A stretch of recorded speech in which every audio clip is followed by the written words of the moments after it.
Hello, my dear listeners. I hope wherever you are right now, you're feeling relaxed.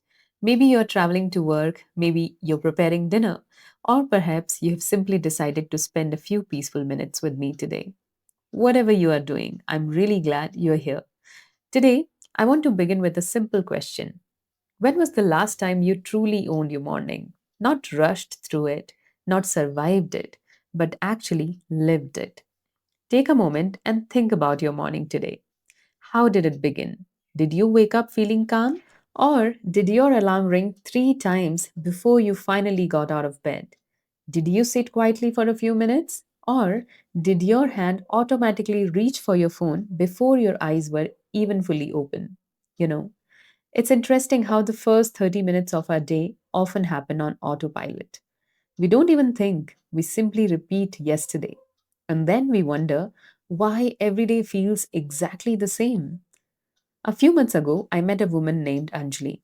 She was cheerful, hardworking, and incredibly caring. She managed her home beautifully. She also worked remotely for a company. From the outside, everything looked fine. But every time we spoke, she said the same sentence: I'm busy all day, but I don't know what I actually achieved. Have you ever felt like that? You spend the entire day doing something. You're constantly moving. You're answering phone calls, washing dishes, replying to messages, attending meetings, preparing meals, and by the time evening arrives, you're completely exhausted. Yet, when someone asks, so what did you get done today? You pause because somehow the day slipped away. That's exactly how Anjali felt. One day I asked her, tell me honestly, what does your morning look like? She smiled and said, oh, my mornings are a mess. I laughed and replied, no morning is born messy. We make it messy. She laughed too. Then she started describing her routine. The alarm rang at 6. She opened one eye, turned off the alarm, and immediately picked up her phone. At first, she wanted to check the time, but somehow that turned into checking WhatsApp, then Instagram, then Facebook. Someone had uploaded vacation pictures, someone shared a funny video, someone had posted a motivational quote. She watched one reel, then another, without realizing it. 45 minutes had disappeared. She hadn't even left her bed yet. By the time she finally stood up, panic had already entered the room. Now everything had to happen quickly: tea, breakfast, packing lunch, cleaning the kitchen, getting ready for work. The whole house suddenly felt like a racetrack. She wasn't living her morning anymore. She was chasing it. And honestly, that's how many of us begin our day. Not peacefully, not intentionally, but with pressure. Now, here is something fascinating. Our mornings don't just decide our schedule, they decide our state of mind. Imagine two people.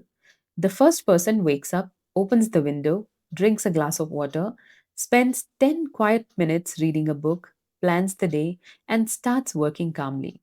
The second person wakes up late, checks social media immediately, reads negative news, rushes into the kitchen, skips breakfast, forgets important things, and spends the rest of the day saying, I don't have enough time.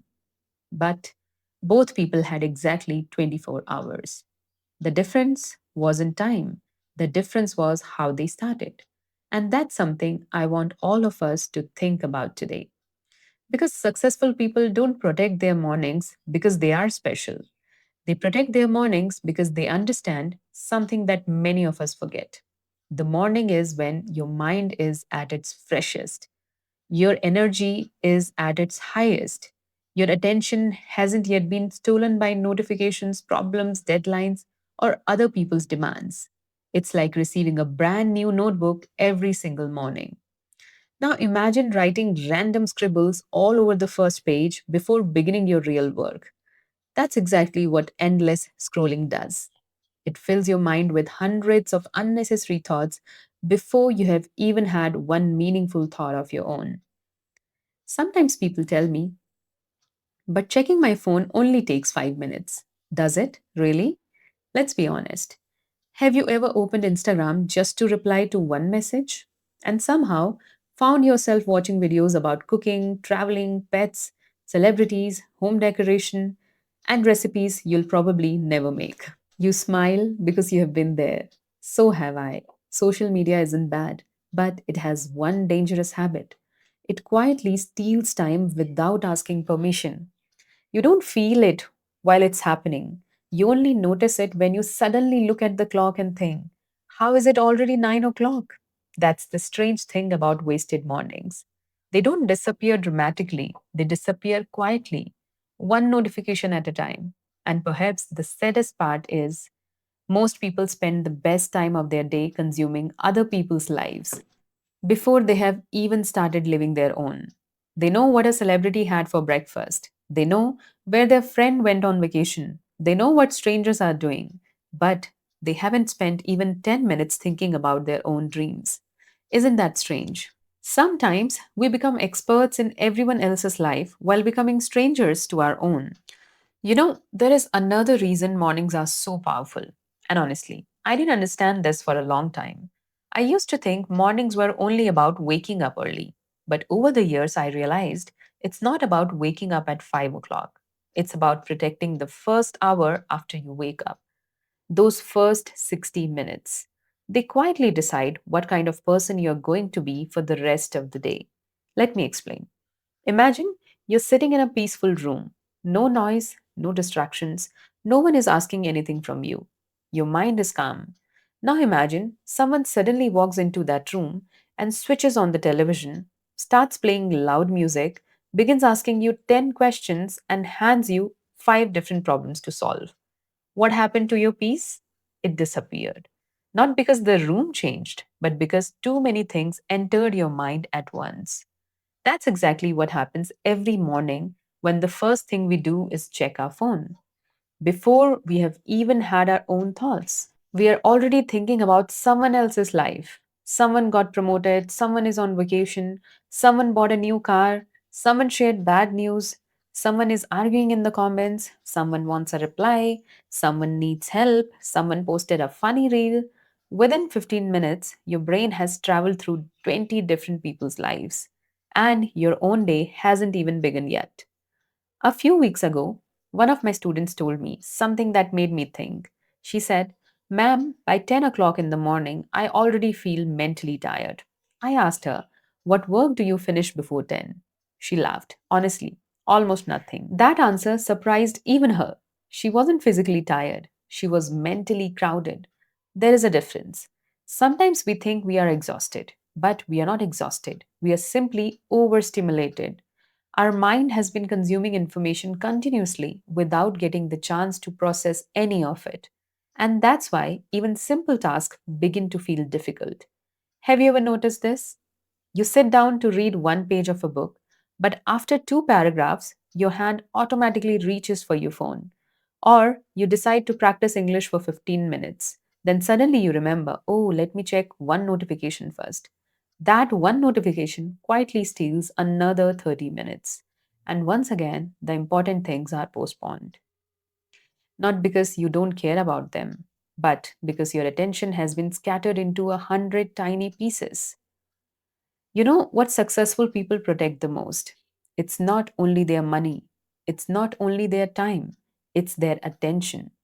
Because they understand something very important. Where your attention goes, your life follows.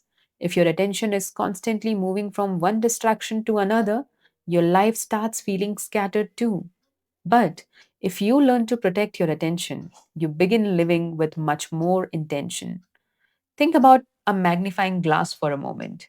When sunlight is spread everywhere, nothing happens. But when all the light comes together at one point, it becomes powerful enough to create fire. Our attention works exactly the same way. A distracted mind stays busy. A focused mind creates results. And here is something I want you to think about. Have you ever met someone who always says, I'm so busy? We all know someone like that. Maybe sometimes we are that person ourselves. They rush all day. They are constantly doing something, yet somehow their important goals never move forward. Now compare that with another person. They also have responsibilities, they also have a family, they also have work, but somehow they still find time to read, to exercise, to learn, to improve themselves.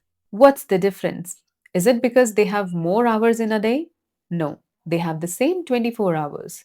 The difference is that they don't give away the best part of their day to things that don't matter. They choose what deserves their attention instead of allowing the world to choose for them. Now, don't misunderstand me. I'm not saying social media is the enemy. I use it, you use it. In fact, it's probably how many of you found me. The problem isn't social media. The problem is allowing it to decide how your day begins. There is a huge difference. Imagine inviting guests into your house. Would you invite them before you have even cleaned your room? Before you have had your breakfast? Before you have even brushed your teeth? Probably not. Then why do we invite hundreds of voices into our mind before we have even spent 5 quiet minutes with ourselves? We know more about what strangers are doing than about what we ourselves truly want. And honestly, that thought should make all of us pause for a moment. Tomorrow morning, I want you to try something. Don't worry, I'm not going to ask you to wake up at 4:30 in the morning. I'm not going to ask you to run 5 kilometers. I'm not going to ask you to meditate for an hour. Let's keep it realistic. When you wake up tomorrow, leave your phone where it is. Just for 15 minutes. That's all. Open your curtains, let some fresh air enter your room, drink a glass of water slowly, sit quietly, ask yourself one simple question. What is the most important thing I want to finish today?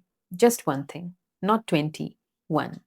You'll be surprised how different your day begins when your first conversation is with yourself instead of your phone. That's enough because success isn't built in one extraordinary morning. It is built in hundreds of ordinary mornings that you choose to spend wisely. Remember, every morning is like a blank page. You can either let other people write on it or you can pick up the pen yourself. And I truly hope you choose to write your own story because your mornings deserve more than endless scrolling. Your dreams deserve more than I'll start tomorrow. And your future deserves the best version of your attention. Before I leave, I would love to ask you one question. What is the first thing you do after waking up? Do you reach your phone? Do you make a cup of tea? Do you pray? Or do you already have a morning routine that works for you? Share it with me in the comments. I read your comments, and many of them inspired the next episode of this podcast. And if today's conversation made you pause, even for a moment, then do share it with someone who always says, I don't have enough time. Sometimes it's not about finding more time, it's about protecting the time we already have. Thank you for spending these peaceful moments with me. I never take your time for granted, and I'm truly grateful that you chose to listen today. Until we meet again, take care of yourself, protect your mornings, protect your attention, and remember the way you begin your day quietly shapes the life you're building. Have a beautiful day ahead, and I'll see you in the next episode of Dear Listeners.